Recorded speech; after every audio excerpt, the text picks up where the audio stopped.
Week one all but done, so it's time to hand out some superlatives. Joe Musso alongside Bryant McFadden here to talk about those bookends. Let's start on the positive side of the ledger. Your biggest winner out of week one is who?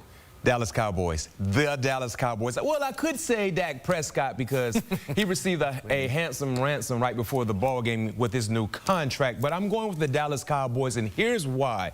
A very, very intriguing matchup, week one for them, traveling to Cleveland. The Browns, a playoff caliber team based on what they did a year ago and knowing that they're healthy. Well, they walked into the dog pound and they took all the dog bones. An impressive win for the Dallas Cowboys, 33-17. And the thing I like about this win, they did so with defense. Many thought the Browns would have the best defense on the football field, but it was the Dallas Cowboys. 6 sacks, 2 interceptions, 1 special teams touchdown. The Browns, in totality as a team, only had 137 yards passing. I mean, they did a great job in neutralizing the Browns offensively. And then, of course, Dak Prescott, he made his timely plays. And, oh, by the way, we had an Ezekiel Elliott touchdown in that 1-5. He's back to that number 15 that they wore at college at Ohio State. Everything was working and clicking on all cylinders for the Dallas Cowboys. And because of their victory against a playoff caliber team, especially from what we saw in 2023 with the Cleveland Browns, I'm rocking with the Dallas Cowboys as my biggest winner. Won't be long till Zeke's popping out of that Salvation Army tub again. We'll see if he's eating. Now, I want to go there for a second because that's one of the questions out in front of this team that maybe hasn't been answered, and we're not going to get it answered till we have a larger sample size. But from the rushing standpoint, just north of 100 yards, balance a concern as we move forward? I mean, we're always looking for the teach tape, even on our winners here. Yep. What are the things that you're looking to clean up for the Cowboys? I want to see them run the football more effectively. Ezekiel Elliott averaged around 4 yards per pop, but he didn't see a lot when it came to the opportunities. Luckily enough for the Cowboys offensively, I mean, they didn't need to do a lot. Their defense put them in great field position to score. And then special team-wise as well, was doing a nice job in either scoring touchdowns or giving them great field position also. So when you look at the offense, yes, they put up 33 points, but it wasn't like it was a high-volume day offensively for Dak Prescott. Dak Prescott didn't even throw for 200 yards.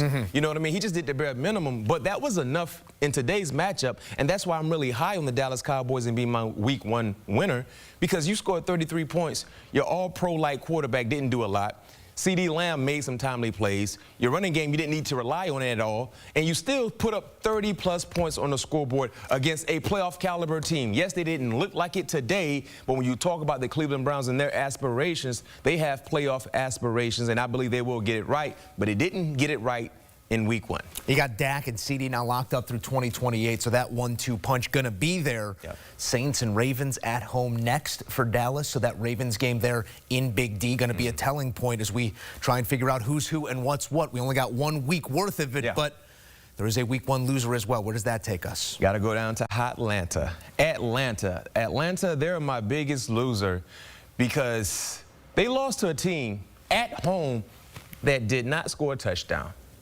Anytime your defense hold the opposing offense to field goals, you would think, especially at home, you would find a way to win that ball game. Unfortunately for the Atlanta Falcons, they found a way to lose the ball game. One team is smiling from ear to ear in the Pittsburgh Steelers, and the other team has their face over a toilet because they're so disappointed and heartbroken based on what happened. And also, too, when you factor in the Atlanta Falcons, one of the main reasons outside of them losing a winnable game today against the Pittsburgh Steelers and why they're my biggest loser, next week, Monday night, Philly.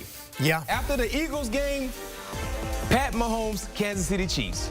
If you're not careful, you could become an 0-3 team in your first 3 outings. And after that Kansas City game, you get into your division play against the New Orleans Saints, who look really, really good today against Carolina. Not really surprised, but we know how that matchup is when it comes to Atlanta and the New Orleans Saints. So when you talk about having a winnable game right there in your hands and you just squandered it away, and then you're playing against 2 elite-like teams in the next few weeks coming up, 1 on the road, 1 at home, you don't want to start 0-3. I don't know what the number says for teams that start 0-3 when it comes to making the playoffs, but I know that's a big-time hurdle to get over if that becomes the case for the Falcons. The likelihood it goes through the cellar floor.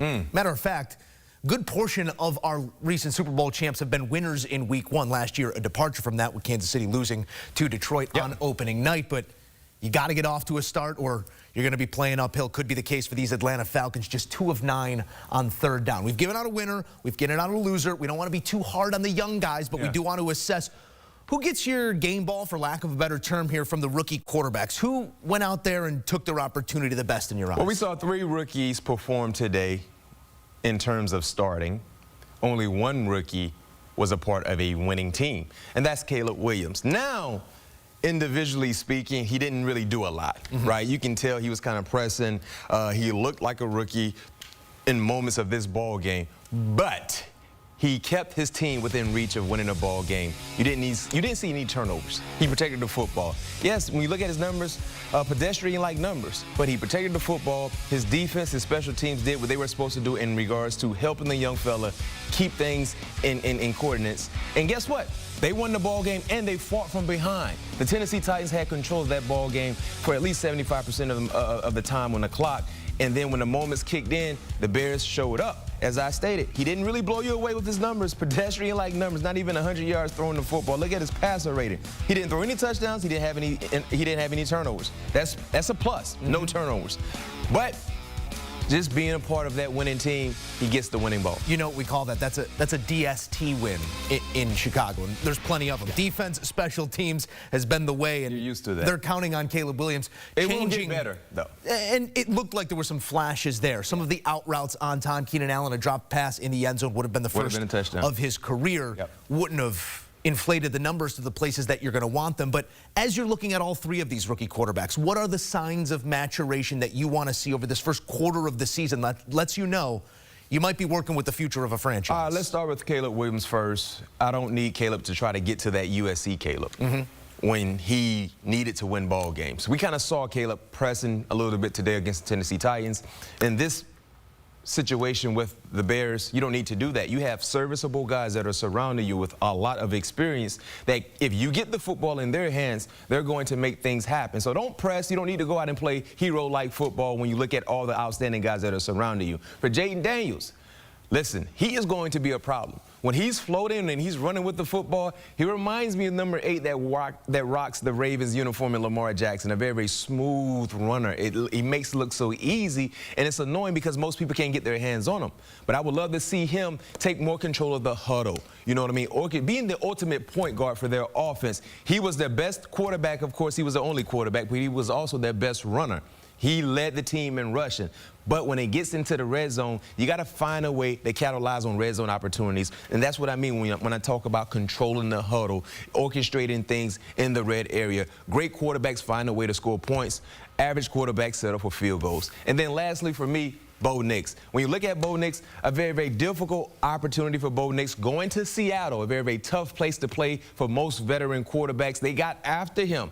2 costly interceptions, wasn't seeing the football field well. He needs to be better in that regards. But in the 4th quarter, he was battle-tested. He calmed things down. Big-time scoring touchdown via the legs of Bo Nix. And I love seeing Bo Nix. He got up to a rocky start, faced some adversity, came to the sideline, had a move side moment, and he had the Broncos within 1 possession of winning that ball game. That's growth. We got our first Musa of the day. I feel like you're going Muso soon. Musa. It's a Wusa. Wusa. What did I say? Musa. I like Musa because Muso. You've been hanging with me too long. That's a winner, a loser, and a couple notes on those new guys. B-Mac, appreciate you. Sir.